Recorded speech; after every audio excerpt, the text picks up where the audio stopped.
दोस्तों, उत्तर प्रदेश के रहने वाले शकील अहमद को जैसे ही पता चला कि उसकी साली जवान हो गई है तो वह मोटरसाइकिल लेकर तुरंत मेडिकल स्टोर पहुंचा और कंडोम खरीद कर सीधे ससुराल की तरफ रवाना हो गया।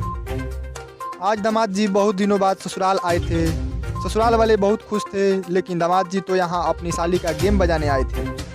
लिहाजा उसकी हवस भरी निगाहें नागमा को तलाश कर रही थी। जैसे ही शकील की नज़र 19 साल की नागमा पर पड़ी तो उसके गदराए बदन और बड़े बड़े देखकर शकील की पैंट की चैन में जोर पड़ने लगा।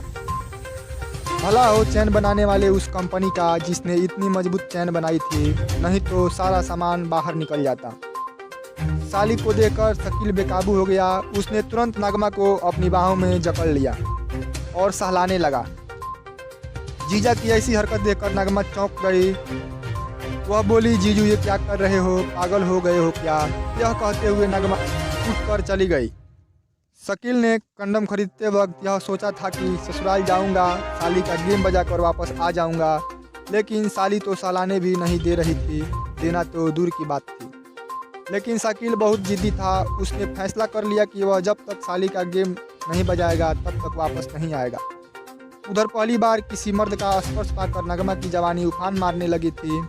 वो मन ही मन सोचने लगी थी कि जब सालाने में इतना मज़ा आता है तो करने में कितना मज़ा आएगा।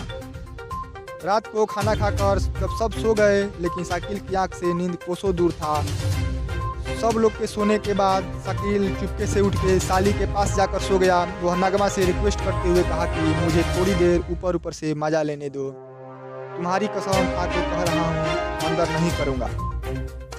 नागमा मान गई तो शकील ने उसके नाजुक अंगों को सहलाते हुए अपने उंगलियों का कमाल दिखाना शुरू कर दिया। शकील सेक्स के मामला में बहुत बड़ा खिलाड़ी था।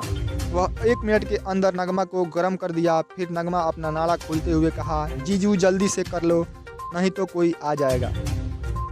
नगमा ने पहली बार संभोग सुख की प्राप्ति की थी। दोस्तों, एक बार जीजा साली का गेम शुरू हो गया तो यह सिलसिला लगातार चलता रहा। इसी बीच घर वालों ने नगमा की शादी तय कर दी तो शकील उससे बोला कि टेंशन ना ले जाने मन, शादी के बाद भी हम लोगों का प्यार चलता रहेगा। नगमा दुल्हन बनकर ससुराल चली गई। ससुराल जाने के 15 दिन बाद नगमा के पेट में दर्द होने लगा तो उसका पति ताहिर डॉक्टर के पास ले गया तो डॉक्टर बोला कि नगमा के पेट में 3 महीने का बच्चा है। ये बातें सुनकर ताहिर के पैरों तले जमीन खिसक गई। इसके बाद दोनों परिवारों ने मिल के पंचायत की। पंचायत में नगमा ने कबूल की कि उसके पेट में जीजू का बच्चा पल रहा है। उसी पंचायत में शकील भी शामिल था।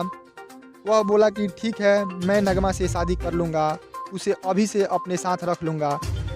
जिसके बाद नगमा के पति ने उसे खुशी खुशी तलाक दे दिया। नगमा खुशी खुशी अपने जीजू के साथ रिलेशनशिप में रहने लगी। शकील रोज दारू पी के आता था और रात भर नगमा को घोड़ी बना कर लेता था।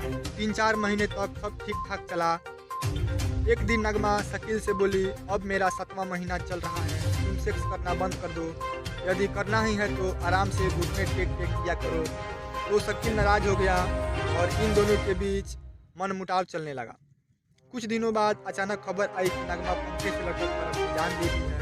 तो नगमा के परिवार वालों ने शकील पर हत्या करने का आरोप लगा दिया, जबकि शकील का कहना है कि नगमा खुद से अपनी जान दी है, मेरा इसमें कोई कसूर नहीं। पुलिस अभी मामले की तहकीकात कर रही है। अभी यह स्पष्ट नहीं हुआ है कि नगमा खुद खुशी की है या उससे हत्या की गई है। दोस्तों, उम्मीद करता हूँ कि अब तक आप समझ गए होंगे कि सेक्स के चक्कर में नगमा की हो गई। इसलिए कुमारी लड़कियों से अनुरोध है कि शादी से पहले एक सप्ताह और ना करें। फिलहाल कहानी सुनने के बाद आपको क्या लगता है, नगमा की खुद खुशी हुई है या उसे जान से मारा गया है? कमेंट करके ज़रूर बताएं।